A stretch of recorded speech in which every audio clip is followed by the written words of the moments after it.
Hey everybody, welcome to Sketches. I'm Christopher Epling. Thank you for tuning in today. If you don't know what Sketches is, it's a new segment on Pike TV where we offer art tips on creating your own mediums, supplies, equipment, and so on.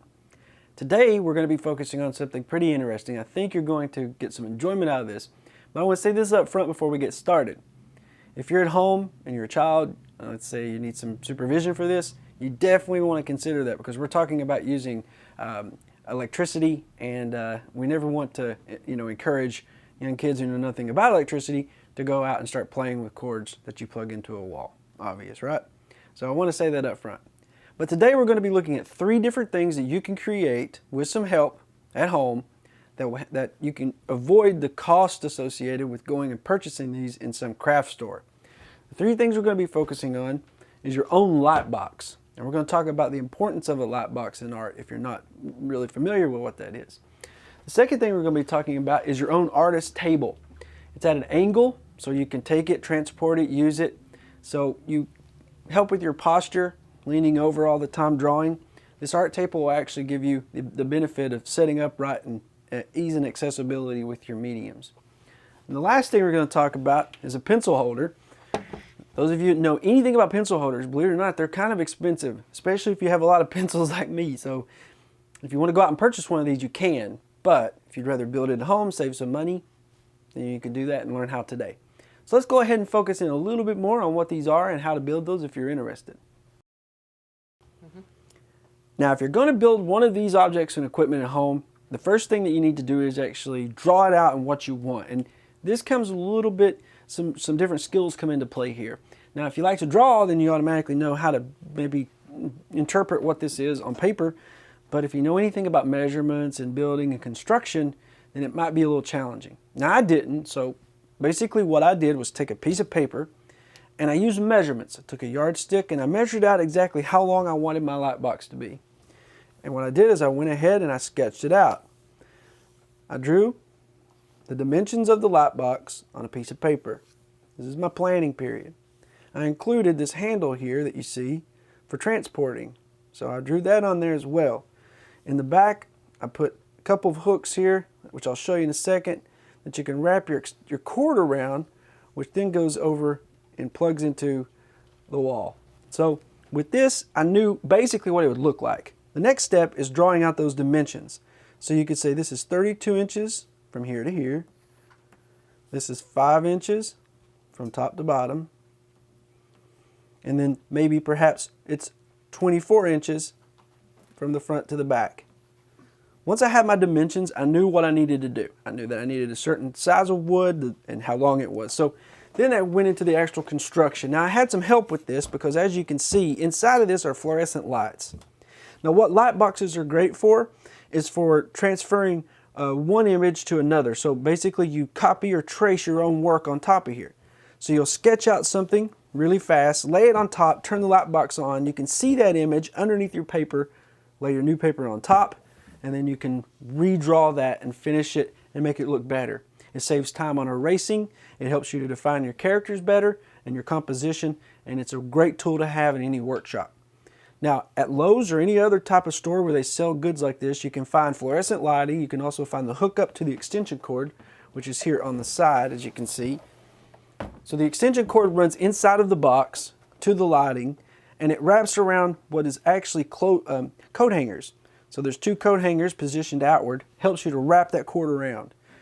There's basically about, I would say, 27 2-inch screws that went into putting all this together, including a handle here on top. Now you'll see, in order to see our lights and in order for the light to come out, we used a piece of plexiglass. This is trimmed to size using the dimensions that we drew out in the beginning and screwed in on top to secure it in place. If you ever have to change a light bulb, no problem. You unscrew your screws, replace the bulb, and you're good to go again. Light boxes can be very expensive if you purchase those in a store. They could range from anywhere from $150 to $300. So, especially for one this size too. So if you're interested in doing this at home and you know someone who works well with construction and wood and maybe has a table saw and some time on their hands, ask them to help you in constructing your own light box. Now the next thing we're going to be looking at, all these things are really important for equipment in a workshop. We're going to be looking at a pencil holder. Now, When you first look at this, it looks pretty simple to build. Looks like there's 2 pieces of wood, maybe 4 small segments that is connecting them, and then you drill the holes on top through the bottom. Actually, it's a lot more difficult than that. Now there's 208 holes inside of this board. And if you notice, if you look close, because I didn't take this off, there's a small grid pattern that has been drawn on the top of this. So just as we started out with our Lightbox, we start out the same with our pencil holder. Get a scrap piece of paper and you start to draw out what your pencil holder will look like. Now yours may hold more pencils than mine, or less. I knew that I had to have 2 layers in order for the pencils to be securely placed down and through the hole so they wouldn't slip through and fall through. We also had to be thick enough so that when the pencils are inserted into these holes, that they don't wobble around or fall out. And then they also had to match from top to bottom. So this hole here has to match this hole here so that when your pencil goes through, it stays in place. 208 holes were drilled into these 2 pieces of wood laying on top of one another, which helped to make sure that the holes were flush. Then adding these small little blocks, which are about 1 inch by about 4 inches long, and you screw those directly into the sides of the wood by knocking out a small notch on each side. If you have time at home to create something like this, this is very handy to have. But if you have cats roaming around, you better be careful because they like to go up and chew on the pencils. So the next thing we're going to be talking about, and the last thing, is our artist table. Now again, you go to any craft store and you try to purchase one of these, you're going to find out that they're very expensive. Why they're very expensive, I'm not sure. Because when going to construct this, it was fairly simple. First thing that I did, I always start out with planning. I'm not an architect, I don't build things, but I can draw out things, what I want, and I can envision what it is that I wanted. I used a tape measurer, and I would measure out exactly how long I needed this. So I knew I wanted it to be around 24 inches long by about 18, 17 inches tall. I knew that it had to have a construction on the back of it that gave it an angle. So in order to do that, you have to draw it out. I drew my surface out first. Now you can do this at home. You may need a smaller one. It's up to you. But I first drew out the top piece of wood here. Now in order for my pencils not to roll down, since this is at an angle, I went ahead and included this small little piece of wood at the bottom, which acts as something to catch things when they roll. The next thing that I did, I started to focus on the back of it here. And this is really where the magic happens with your drawing table. When you go to plan this out at home, you're going to have an angle. And the angle is really important because it's different for different people. Your height, how long your arms are, all these things matter. So a good thing to do is sit down at a table, take a piece of wood or even a piece of paper, and start to move it towards you until you find an angle that's comfortable. Once you have that, you have to determine what that angle is, and that involves math, which is something I'm terrible with. But if you're any good at that at home, you can figure it out relatively easy. What I did was I moved the board close to me, found the angle that I wanted, and then I noticed the angle that this board should be at in order to get that. And so I drew that out as well, along with always size and dimensions.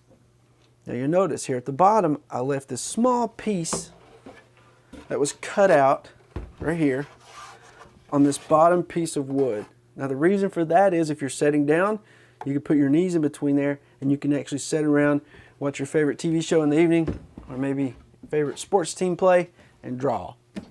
Now, of course, there's a varnish placed on here. All these measurements are laid out so that when you go to build this, you know what you're doing. And I always talk about planning. Even if you're going to sketch something, plan your pages out. Plan what it is you're doing. Then once you know what you want, you know what it's supposed to look like, and you know the sizes, get the materials together, find someone who's a little handy with this stuff, and they'll help you construct these things. Put your ideas to use and to bring them to life.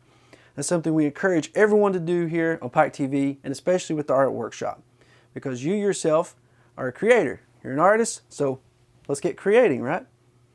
Now these are 3 very important tools that any artist needs in their workshop, and it's something that I hope you'll consider doing. But remember, if you're going to do the Lightbox, find somebody who knows a little bit about electrician work and in order to go plugging those wires in and playing around, okay? So thanks so much for tuning in to Sketches. We really appreciate you, the viewer. If you have any comments or you want to maybe let us know how you're enjoying the show or things that you maybe would like to see, you can email me at eplingillustrations@gmail.com, and we'll be sure to bring your topics up and answer some of your questions here on the show. So thanks again for tuning in. Until next time, I'm Christopher Epling, and keep drawing.